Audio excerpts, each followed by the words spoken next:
Measurement शब्दाचा अर्थ मी सांगितलेला मोजमाप. थोडंसं नवीन विद्यार्थ्यांसाठी मी थोडक्यात रिवाईज करतो, त्यांच्या नाहीतर ते डोक्यावरनं जाईल, सगळे बाउन्सर होतील त्यांना डोक्यावरनं. जुन्या विद्यार्थ्यांना हे समजलेलं आहे, नवीन विद्यार्थ्यांसाठी रिवाईज करतो. चॅप्टरचं नाव काय? मेजरमेंट्स. मेजरमेंट करणं म्हणजे मोजमाप करणं. मग मोजमाप करत असताना आपण काय बघितलं, आपल्या आजूबाजूला दोन प्रकारच्या क्वांटिटीज असतात, दोन प्रकारच्या वस्तू असतात, दोन प्रकारच्या गोष्टी असतात. पहिली जी आपण मोजू शकतो आणि दुसरी जी आपण मोजू शकत नाही. मी सांगितलेलं तुम्हाला आठवतं का तुम्हाला? दोन प्रकारच्या क्वांटिटीज असतात, पहिली म्हणजे जी आपण मोजू शकतो, दुसरी म्हणजे जी मोजू शकत नाही. बघा, जी क्वांटिटी आपण मोजू शकतो त्याला फिजिकल क्वांटिटी म्हणायचं. Physical quantity. आपण बघा एखाद्या रूमचं टेम्परेचर मोजू शकतो, एखाद्या रूमचा एरिया मोजू शकतो, एखाद्या रूमची हाईट मोजू शकतो, लांबी मोजू शकतो, रुंदी उंची मोजू शकतो. कलर मोजू शकतो का? नाही. काही क्वांटिटीज असतात ज्या मोजू शकतो, काही क्वांटिटीज असतात ज्या मोजू शकत नाही. ज्या मोजू शकत नाही त्या बाजूला सोडा, त्यांच्याशी आपल्याला देणं घेणं नाही. आपण कोणाविषयी बोलणार आहोत? ज्या गोष्टी आपण मोजू शकतो त्यांना म्हणायचं फिजिकल क्वांटिटीज. माईक ज्यांचा अनम्यूट आहे त्यांनी माईक म्यूट करा, अदरवाईज मला जबरदस्तीनं त्यांना मीटिंगमधनं बाहेर काढावं लागेल. फिजिकल क्वांटिटीज म्हणजे अशा क्वांटिटीज ज्या आपण मोजू शकतो. बघा, आपण टेम्परेचर मोजू शकतो, आपण वजन मोजू शकतो, आपण हाईट मोजू शकतो, डेन्सिटी असेल, स्पीड असेल, फोर्स असेल, ॲक्सेलरेशन असेल. अशा काही क्वांटिटीज आहेत ज्यांना आपण आरामात मोजू शकतो. त्या क्वांटिटीजना फिजिकल क्वांटिटीज असं म्हणायचं. फिजिकल क्वांटिटीज म्हणजे काय? ज्या क्वांटिटीज आपण मोजू शकतो अशा क्वांटिटीजना काय म्हणायचं? Physical quantities. त्याच्यानंतर आपण असं बघितलं, कुठल्याही फिजिकल क्वांटिटीला मोजायचं असेल, काय करायचं असेल? मोजायचं. समजा फॉर एक्झाम्पल आपण पेट्रोल पंपावर गेलो, पेट्रोल पंपावर गेल्यावर आपल्याला पेट्रोल भरायचं असतं. मग आपण काय म्हणतो? 2 लिटर पेट्रोल टाका. काय म्हणतो? 2 लिटर. बरोबर. मी म्हटलं आता सध्या टेम्परेचर किती आहे, तर एक जण म्हणला sir 25 degree Celsius, 25 degree Celsius. बरोबर टेम्परेचर. बघा, मी म्हटलं पेट्रोल किती? 2 लिटर. मी एकाला विचारलं तुझं वजन किती, तो म्हणला 50 kg. बघा, जेव्हा जेव्हा आपण मेजरमेंट करतोय तेव्हा तेव्हा दोन गोष्टी आहेत. आपण एक नंबर्स लिहिलेत बघा, अगोदर सर्कल केलेले, आणि त्याच्या पुढे मी काहीतरी वेगळं लिहिलेलं आहे. जे नंबर्स लिहिलेले आहेत त्यांना म्हणायचं फिजिकल क्वांटिटीची मॅग्निट्यूड. काय म्हणायचं? मॅग्निट्यूड म्हणजे किंमत. मॅग्निट्यूड म्हणजे किंमत. आणि दुसरा जे आपण यूज करतो, काय लिहिले बघा मी, हे हे हे हे युनिट्स आहेत. प्रत्येक फिजिकल क्वांटिटीला मोजण्यासाठी काय वापरतो आपण? युनिट्स. आणि प्रत्येकासाठी युनिट वेगवेगळं असतं. ओके, तर ती युनिटची डेफिनेशन आपण ह्याच्यापूर्वी बघितलेली आहे. तर जी नवीन आलेले विद्यार्थी आहेत त्यांनी थोडंसं यूट्यूबवर जाऊन लेक्चर नंबर 1, लेक्चर नंबर 2 जर फिजिक्सचं ऑब्झर्व केलं तर तुम्हाला ते व्यवस्थित समजून घ्यायला सोपं जाईल. ओके, हे थोडक्यात मी डिफाईन केलं तुम्हाला. काय काय सांगितलं? ज्या आपण मोजू शकतो त्यांना काय म्हणायचं? Physical quantities. फिजिकल क्वांटिटीजला काय काय असते, तर फिजिकल क्वांटिटीला मोजण्यासाठी दोन गोष्टी लागतात. पहिली म्हणजे मॅग्निट्यूड आणि दुसरं म्हणजे युनिट. मॅग्निट्यूडला आपण मराठीमध्ये किंमत असं म्हणतो आणि युनिट म्हणजे एकक. प्रत्येक फिजिकल क्वांटिटीसाठी ते कसं असतं? वेगवेगळं असतं. ओके, मग आता आपण काय करूया, मागल्या लेक्चरमध्ये जिथं आपण थांबलेलो तिथून पुढे सुरुवात करूया. मागल्या लेक्चरमध्ये आपण फिजिकल क्वांटिटीचे प्रकार बघितलेले, आठवत असेल तुम्हाला तर 2 प्रकार मी तुम्हाला सांगितलेले. टाइप्स ऑफ फिजिकल क्वांटिटीज आपण बघत होतो. तर किती प्रकार सांगितले फिजिकल क्वांटिटीचे? 2. पहिला प्रकार सांगितला बघा, फिजिकल क्वांटिटीचे प्रकार. ह्याचे प्रकार किती असतात? 2. पहिला प्रकार कुठला असतो? Fundamental quantity. Fundamental quantities. बघा, फंडामेंटल शब्दाचा मूल म्हणजे अर्थ असतो मूलभूत किंवा पायाभूत, बेसिक. अशा फिजिकल क्वांटिटीज ज्या फिजिकल क्वांटिटीजला मोजण्यासाठी दुसऱ्यांची गरज नाही, दुसऱ्यांची म्हणजे कुणाची, दुसऱ्या फिजिकल क्वांटिटीची गरज नाही, डायरेक्टली आपण त्यांना मोजू शकतो, अशा क्वांटिटीजना म्हणायचं फंडामेंटल क्वांटिटीज. फॉर एक्झाम्पल मी सांगितलेलं तुम्हाला लेंथ मोजायची असेल किंवा तुम्हाला एखाद्या वस्तूचं मास मोजायचं असेल, एखाद्या रूमचं टेम्परेचर मोजायचं असेल, एखादा टाईम मोजायचा असेल, तर या गोष्टी मोजण्यासाठी दुसऱ्यांची गरज नाहीये. म्हणजे बघा फॉर एक्झाम्पल मी एका पोराला सांगितलं एक काम कर बाबा, म्हटलं तू एक काम कर, रूमचं टेम्परेचर मोजून दाखव. काय मोजून दाखव, टेम्परेचर. पण त्या गड्यानं काय केलं बघा, त्यानं एक असा लांबडा टेप असतो की नाही आपला मोजायचा, अंतर मोजायचा, तो घेतला, तो असा लावून बघितला, लांबी मोजली, रुंदी मोजली, उंची मोजली, आणि आता म्हणतोय टेम्परेचर कसं काढू. बरं, सिंपल लॉजिक आहे, टेम्परेचर काढण्यासाठी लांबी, रुंदी, उंची मोजण्याची गरज आहे का, नाही. डायरेक्टली तुम्ही थर्मोमीटर घेऊन टेम्परेचर मोजू शकता की नाही. म्हणजे टेम्परेचर ही अशी क्वांटिटी आहे ज्याला मोजण्यासाठी दुसऱ्या क्वांटिटीची गरज नाही. बघा, पण मी त्याच मुलाला सांगितलं एक काम कर, रूमचा एरिया मोजून दाखव, त्याच रूमचा एरिया मोजून दाखव. मग त्याला काय करावं लागेल, रूमची लांबी काढावी लागेल, मग रुंदी काढावी लागेल, आणि मग दोघांचा काय करावं लागेल, गुणाकार करावा लागेल. बरं, हे केल्याशिवाय त्याला एरिया मोजता येणार नाही. म्हणजे टेम्परेचर मोजण्यासाठी कुणाचीच गरज नव्हती, पण एरिया मोजण्यासाठी मात्र लांबी आणि रुंदी, लेंथ आणि ब्रेड्थ यांची गरज पडली की नाही. म्हणजे याचा अर्थ काय होतो, टेम्परेचर कुणावर डिपेंड करत नाही, एरिया मात्र दुसऱ्या क्वांटिटीजवर डिपेंड करतो. म्हणून लक्षात ठेवा, टेम्परेचर ही फंडामेंटल क्वांटिटी आहे. आणि दुसरा प्रकार कुठला सांगितला मी, तर डिराइव्ड क्वांटिटीज. फंडामेंटल क्वांटिटीजची डेफिनेशन मी ऑलरेडी लिहून दिलेली आहे. ओके, अशा फिजिकल क्वांटिटीज ज्या मेजरमेंटसाठी दुसऱ्यांवर डिपेंड करत नाहीत. अशा फिजिकल क्वांटिटीज ज्या मेजरमेंटसाठी दुसऱ्यांवर डिपेंड करत नाहीत, अशा फंडामेंटल क्वांटिटीजना काय म्हणायचं, फंडामेंटल क्वांटिटीज. आणि ज्या दुसऱ्यांवर डिपेंड करतात त्यांना म्हणायचं डिराइव्ड क्वांटिटीज. ओके, मी डेफिनेशन पण सांगितलेली तुम्हाला. फंडामेंटल क्वांटिटीची किती क्वांटिटीज असतात ते पण सांगितलेलं. टोटल किती फंडामेंटल क्वांटिटीज असतात, 7. Length, mass, time, temperature, electric current, amount, luminous intensity आणि अमाऊंट ऑफ सबस्टन्स.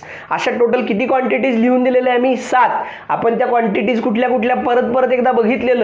शिवाय आपण ही पण गोष्ट बघितलेली, फंडामेंटल क्वांटिटीच्या युनिट्सला, फंडामेंटल क्वांटिटीच्या युनिट्सला काय म्हणायचं, फंडामेंटल युनिट्स काय म्हणायचं. मग फंडामेंटल क्वांटिटीज किती, 7. मग फंडामेंटल युनिट्स पण किती असतील, 7च असतील. ते आपण ऑलरेडी बघितलेलं आहे. फक्त जे न्यू स्टुडंट्स आहेत त्यांच्यासाठी तुम्हाला जर ते रिवाइज करायचं असेल, बघायचं असेल, तर यूट्यूबवर जा, लेक्चर नंबर 2, लेक्चर नंबर 3 बघा. ते बघत असताना काही अडचणी आल्या तर तुम्ही त्या अडचणी व्हॉट्सअप ग्रुपवर पोस्ट करा. तुमचे काय जे डाऊट्स असतील ते आपण सॉल्व्ह करू. ओके, आता काय करायचं आपल्याला, आपण काल कुठे थांबलेलो, तर डिराइव्ड क्वांटिटीजवर येऊन थांबलेलो. कुठे शेवट केला आपण लास्ट लेक्चरचा, तर डिराइव्ड क्वांटिटीज. बघा, डिराइव्ड क्वांटिटीज अशा फिजिकल क्वांटिटीज ज्या मेजरमेंटसाठी दुसऱ्यांवर डिपेंड करतात. अशा फिजिकल क्वांटिटीज ज्या मेजरमेंटसाठी दुसऱ्यांवर डिपेंड करतात, अशा फिजिकल क्वांटिटीजना म्हणायचं डिराइव्ड क्वांटिटीज. सो डेफिनेशन अशी सांगितलेली बघा मी, द फिजिकल क्वांटिटीज, लिहून घेत चला ज्यांनी लिहिलेलं नाही त्यांनी, द फिजिकल क्वांटिटीज म्हणजे अशा physical quantities those depends. Fundamental बद्दल काय लिहिलं इथं, डिपेंड्सच्या जागी काय होतं, डज नॉट डिपेंड. डिराइव्ड मध्ये काय फरक आहे, तर डिराइव्ड क्वांटिटी डिपेंड करतात, फंडामेंटल क्वांटिटी डिपेंड करत नाहीत. So the physical quantities those depends upon other physical quantities.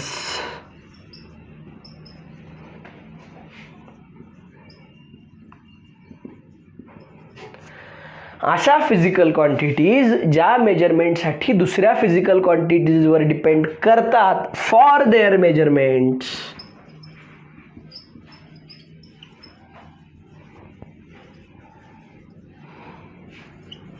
R called as काय काय म्हणायचं त्यांना, डिराइव्ड क्वांटिटीज. डेफिनेशन ऑलरेडी काही लोकांच्याकडे लिहिलेली आहे, मी परवा तुम्हाला लिहायला काही लोकांनी लिहिलेली आहे, नवीन आलेल्या लोकांनी लिहिलेली नसेल, मी त्याचा अर्थ परत एकदा सांगतो.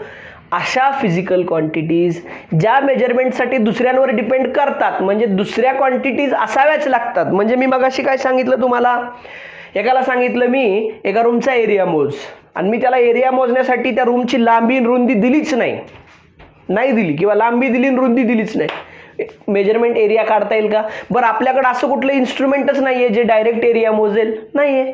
मग आपल्याला एरिया काढायचा असेल तर काय करावं लागेल, लांबी काढावी लागेल, रुंदी काढावी लागेल, आणि दोघांचा गुणाकार करावा लागेल. म्हणजे एरिया बेसिकली लेंथ आणि ब्रेडथवर डिपेंड करतो की नाही, म्हणून एरिया कुठली क्वांटिटी आहे, डिराइव्ड क्वांटिटी आहे.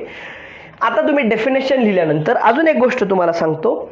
जसं मी मगाशी सांगितलेलं फंडामेंटल क्वांटिटीच्या युनिट्सना काय म्हटलेलं, फंडामेंटल युनिट्स, तसं डिराइव्ड क्वांटिटीच्या युनिट्सना काय म्हणायचं, derived units. So what are derived units, derived units कशाला म्हणायचं, ज्या म्हणजे डिराइव्ड क्वांटिटीच्या युनिट्सना काय म्हणायचं, डिराइव्ड युनिट्स. डिराइव्ड क्वांटिटीच्या युनिट्सना काय म्हणायचं, डिराइव्ड युनिट्स. आता मी तुम्हाला फिजिक्समध्ये उपयुक्त असणाऱ्या, उपयोगी पडणाऱ्या 13 बेसिक डिराइव्ड क्वांटिटी सांगणार आहे. तशा भरपूर डिराइव्ड क्वांटिटीज आहेत, अगदी 100, 150, 200 आहेत, बरोबर. पण ते तेवढ्या डिटेलमध्ये आपल्याला आत्ता जायची गरज नाही आहे. आता आपण फक्त बेसिक प्रिपरेशन करतोय. तर त्या 13 डिराइव्ड क्वांटिटीज बेसिक कुठल्या, ओके, ते मी तुम्हाला आता सांगणार आहे. ते डिराइव्ड क्वांटिटीज कुठल्या, त्यांचे युनिट्स काय आहे, असे का टेबलच्या फॉर्ममध्ये आपण शिकणार आहोत. तेवढ्या 13 बेसिक डिराइव्ड क्वांटिटीज केल्या की तुम्हाला मग पुढं कुठलाही फॉर्म्युला, म्हणजे बेसिक तुम्हाला कॅल्क्युलेशनसाठी, दुसरा फॉर्म्युला डिराइव्ह करण्यासाठी, दुसऱ्या डिराइव्ड क्वांटिटीचा अभ्यास करण्यासाठी सोपं जाणार आहे. सो नोटबुकमध्ये तुम्ही पॉईंट लिहिणार आहे, डिराइव्ड क्वांटिटीज किंवा बेसिक डिराइव्ड क्वांटिटीज. काय लिहिणार, पॉईंटचं नाव लिहा, बेसिक डिराइव्ड क्वांटिटीज.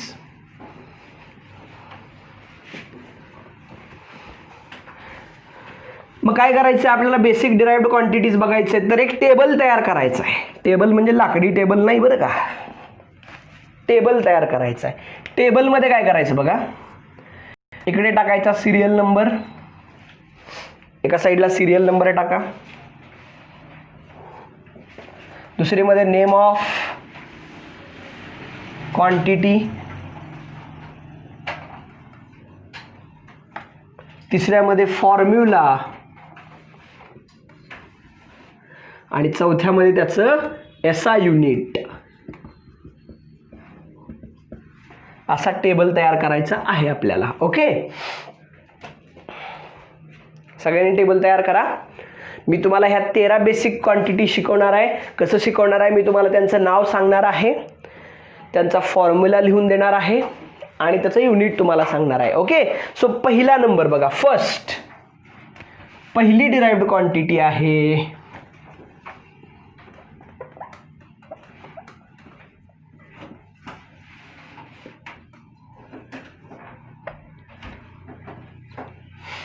एरिया. पहिली क्वांटिटी कुठली, एरिया. काय असतो फॉर्म्युला एरियाचा, लेंथ इंटू ब्रेड्थ.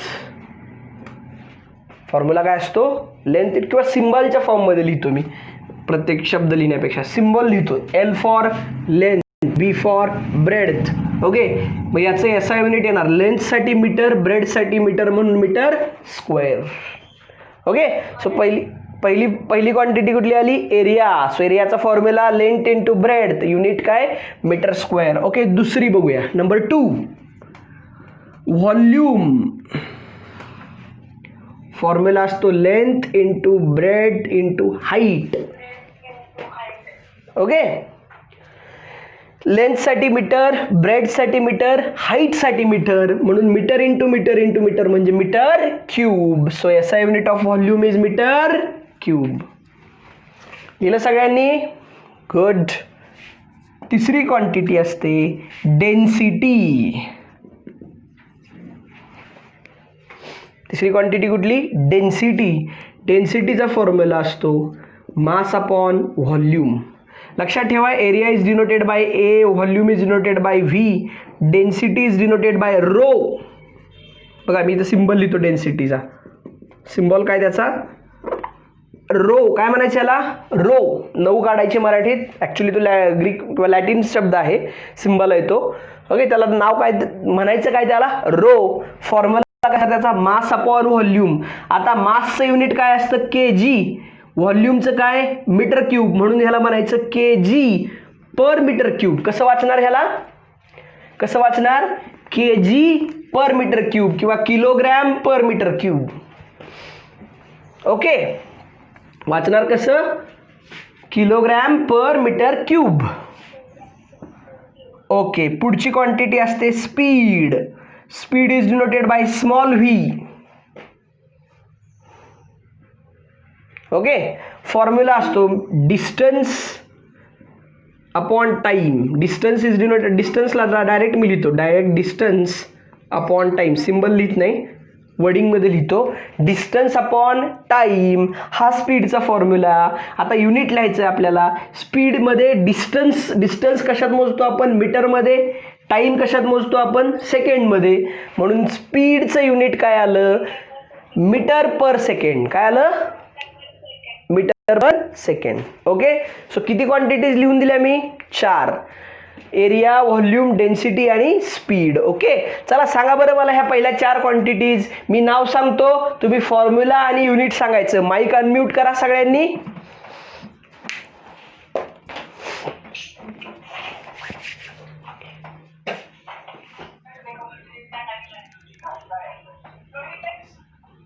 बरं एक काम करूया, ऐका, मी हे पहिलं रिवाइज करतो सगळं आणि मग शेवटी लेक्चरच्या शेवटी आपण सगळंच एकत्र म्हणूया. पहिले मी 4 पटकन सांगतो, म्हणजे पुढच्या क्वांटिटी सगळ्या लिहून घेऊ आणि मग सगळं एकत्र रिवाइज करूया. माईक तुमचे म्यूटच करा.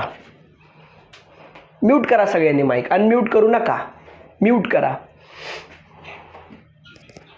मग at the end of the lecture सगळं एकत्र रिवाइज करू आपण. ओके, चला क्वांटिटीज पहिली कुठली मी सांगितली? एरिया. एरियाचा formula length into breadth, SI unit metre square. दुसरी क्वांटिटी सांगितली व्हॉल्यूम. व्हॉल्यूमचा formula length into breadth into height, SI unit metre cube. तिसरी क्वांटिटी डेन्सिटी. डेन्सिटीचा formula mass upon volume, SI unit K G per metre cube किंवा kilogram per metre cube. चौथा formula speed चा formula distance upon time, SI unit metre per second. Okay, आता त्याच्यानंतर पुढे जाऊया. हे लिहून घेतलंय ना तुम्ही सगळ्यांनी? माझ्याबरोबर लिहून घेत चला, आपल्याला वेळेत सगळं संपवायचं आहे.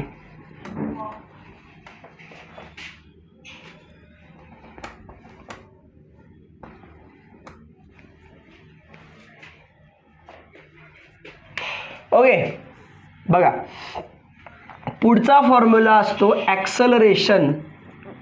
पुढची फिजिकल क्वांटिटी कुठली? Acceleration denoted by A, small A. कशाने डिनोट करायचं त्याला? Small A. ॲक्सलरेशनचा फॉर्म्युला असतो स्पीड अपॉन टाइम. काय फॉर्म्युला असतो? किंवा स्पीड इज डिनोटेड बाय कशानं? व्हीने डिनोट केलेली की नाही मगाशी? So small V upon time, speed upon time. Small V म्हणजे काय? स्पीड. वाटलं तर तुम्ही असं वर्डिंगमध्ये पण लिहून घेऊ शकता, स्पीड अपॉन टाइम. सिम्बॉलमध्ये कसं? Small V upon T. Okay, आता बघा याचं युनिट आपल्याला काढायचंय. स्पीडचं युनिट असतं मीटर पर सेकंड. स्पीडचं काय असतं? मीटर पर सेकंड आणि अपॉन सेकंड. ओके, मग ते सेकंडला सेकंड मल्टिप्लाय होणार आणि ॲक्सेलरेशनचं युनिट येणार मीटर पर सेकंड स्क्वेअर. काय येणार unit? Metre per second square. Okay, number 5. Number 5 quantity लिहिली. नंबर 6ची क्वांटिटी सांगतो बघा, मोमेंटम. माईक म्यूट करा रे सगळ्यांनी. पुढची क्वांटिटी कुठली? मोमेंटम. मोमेंटमची स्पेलिंग लिहून घ्या, MOMENTUM. Momentum denoted by letter small P. कशाने डिनोट करायचं याला?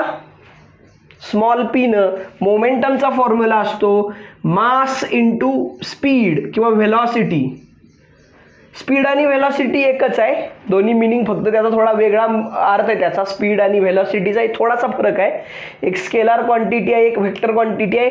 फरक काय तो मी तुम्हाला नंतर इन डिटेल 11वीच्या सिलेबसमध्ये सांगतो. मोमेंटमचा फॉर्म्युला काय लिहिला, मास इंटू स्पीड किंवा mass into velocity. SI unit याचं येणार बघा, माससाठी kg, व्हेलॉसिटीसाठी मीटर पर सेकंड. सो याला वाचणार कसं तुम्ही, kg मीटर पर सेकंड किंवा kilogram metre per second.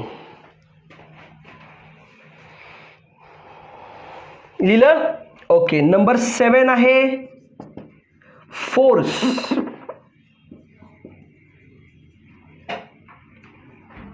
Force ज्याला आपण मराठीमध्ये बल असं म्हणतो. आणि force is denoted by letter capital F. लेटर काय त्याचं, कॅपिटल एफ. ओके. फोर्सचा फॉर्म्युला असतो force is equal to mass into acceleration. तुम्ही असं हवं तर वर्डिंगमध्ये पण लिहू शकता, मास इंटू ॲक्सेलरेशन. मी फक्त सिम्बल लिहितोय, M for mass, A for acceleration. So force is equal to काय, मास इंटू ॲक्सेलरेशन. आता बघा मासचं युनिट काय असेल, kg. आणि ॲक्सेलरेशनचं युनिट काय लिहिले बघा मी, मीटर पर सेकंड स्क्वेअर. म्हणजे फोर्सचं युनिट काय येणार, kg metre per second square. काय येणार, kg metre second square. Or बघा, फोर्स ही जी क्वांटिटी आहे, या क्वांटिटीचा शोध कुणी लावलेला माहितीये का, न्यूटन नावाच्या माणसाने. न्यूटन सगळ्यांनी ऐकलंय का, सायंटिस्टचं नाव आहे, थोर सायंटिस्ट होता न्यूटन, खूप मोठा सायंटिस्ट होता. म्हणून आपण त्याला आदराने न्यूटन आबा असं म्हणायचं. काय म्हणायचं, न्यूटन आबा. ओके. तर फोर्सचा शोध कोणी लावलेला, न्यूटननी लावलेला, किंवा आपण काय म्हणणार, न्यूटन आबांनी लावलेला. म्हणून फोर्सचं युनिट न्यूटन असतं. फोर्सचं युनिट काय, युनिटला कसं नाव दिलं, न्यूटन. न्यूटनचं नाव दिलं. डिनोट कशानं करायचं, एन. म्हणजे इथून पुढे लक्षात ठेवा, तुम्हाला जर एखाद्या बॉडीवर ऍक्ट होणारा फोर्स मोजायचा असेल तर तो कशात मोजणार तुम्ही, न्यूटन मध्ये. बरोबर. सो काय लिहिलं मी, force is equal to mass into acceleration. याचा युनिट काय, kg metre per second square or newton. Okay. त्याच्यानंतर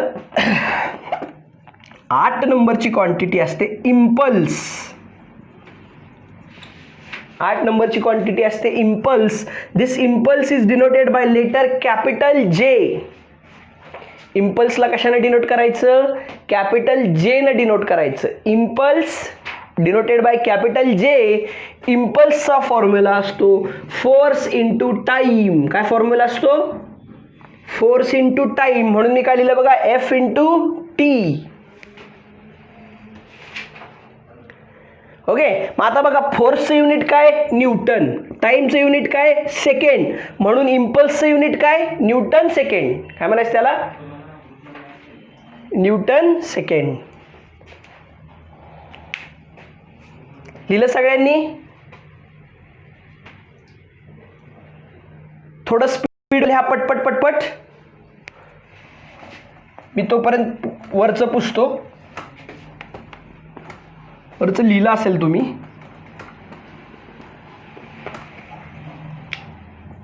ओके. नंबर 9 पुढची क्वांटिटी असते वर्क डन.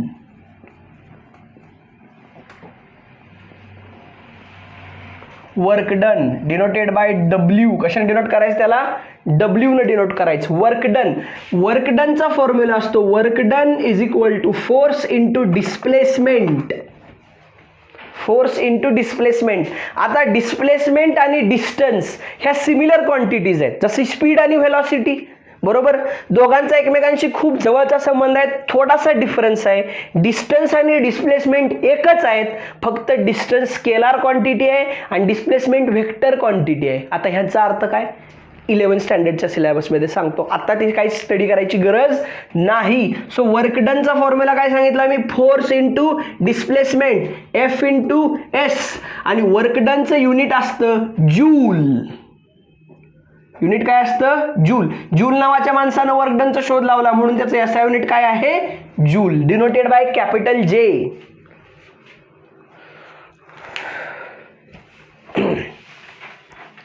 ओके. आता त्याच्यानंतर 10 नंबरची क्वांटिटी असते kinetic energy. Kinetic energy, symbol असतो त्याचा के डॉट ई, के ई, सिंबल काय घ्यायचा, के ई, के डॉट ई, के ई. आणि कायनेटिक एनर्जीचा फॉर्म्युला आपण बघितलाय. कायनेटिक एनर्जीला मराठीमध्ये गतिज ऊर्जा असं म्हणतात. त्याचा फॉर्म्युला असतो 1/2 इंटू मास इंटू व्हेलॉसिटीचा स्क्वेअर, म्हणजे 1/2 mv². हा फॉर्म्युला कोणाचा आला, कायनेटिक एनर्जीचा. कायनेटिक एनर्जीचं SI युनिट सुद्धा जूलच असतं. वर्क डन आणि एनर्जी मग कुठली पण असू द्या, त्याचं SI युनिट काय असतं, जूल.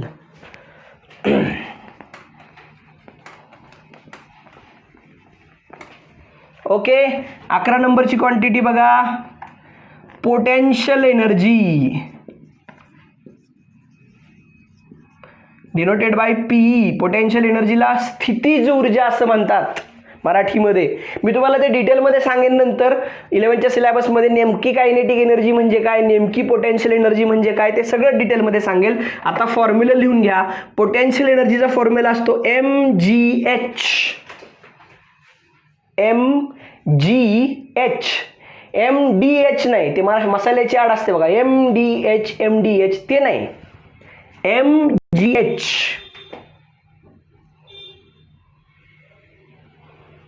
ओके.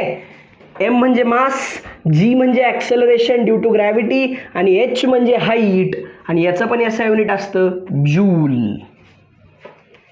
लिहिलं.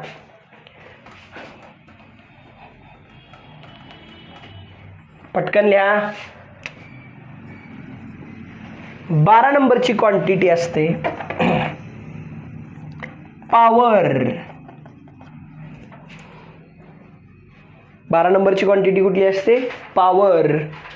आणि त्या पॉवरचा फॉर्म्युला असतो power is equal to work done upon time. काय असतो formula, work done upon time. आणि याचं SI युनिट असतं जूल पर सेकंड, कारण वर्क डन साठी जूल, टाइम साठी second, joule per second or watt. आपण बघितलंय बघा, बल्ब एखादा आणायला गेल्यावर आपण विचारतो की नाही किती वॅटचा बल्ब आहे, बरोबर. आपण म्हणतो 9 वॅट, 15 वॅट, 12 वॅट. म्हणजे नक्की काय मोजत असतो आपण, त्याची पॉवर. तर पॉवरचं SI युनिट काय आलं, वॅट. लिहिलं. आता शेवटची क्वांटिटी नंबर 13, प्रेशर. आता हा शब्द आपण बऱ्याच ठिकाणी ऐकलेला असतो, आपल्या घरात असतं बघा, प्रेशर कुकर म्हणतो की नाही आपण. प्रेशरला मराठीमध्ये दाब असं म्हणतात. Pressure denoted by capital P. Pressure कशाने डिनोट करायचं, कॅपिटल P न. ओके. प्रेशरचा फॉर्म्युला असतो pressure is equal to force upon area. काय फॉर्म्युला असतो, force upon area, F upon A. तुम्ही हवं तर वर्डिंग मध्ये पुढे लिहून घ्या, फोर्स अपॉन एरिया. ओके. मग आता SI युनिट लिहायचं आहे आपल्याला. बघा, फोर्सचे SI युनिट काय सांगितलं मी, न्यूटन, एरियाचं मीटर स्क्वेअर. म्हणजे तुमच्या प्रेशरचं SI युनिट काय येणार, न्यूटन पर मीटर स्क्वेअर येईल, बरोबर, newton per metre square. Or प्रेशरचा शोध पास्कल नावाच्या माणसानं लावलेला. कुणी लावलेला, पास्कल, नॉट रास्कल. यांना रास्कला, तो रजनीकांत स्टाईल रास्कल नाही, पास्कल. ओके. म्हणून या प्रेशरचं SI युनिट असतं pascal, denoted by capital P into A, pascal. Okay.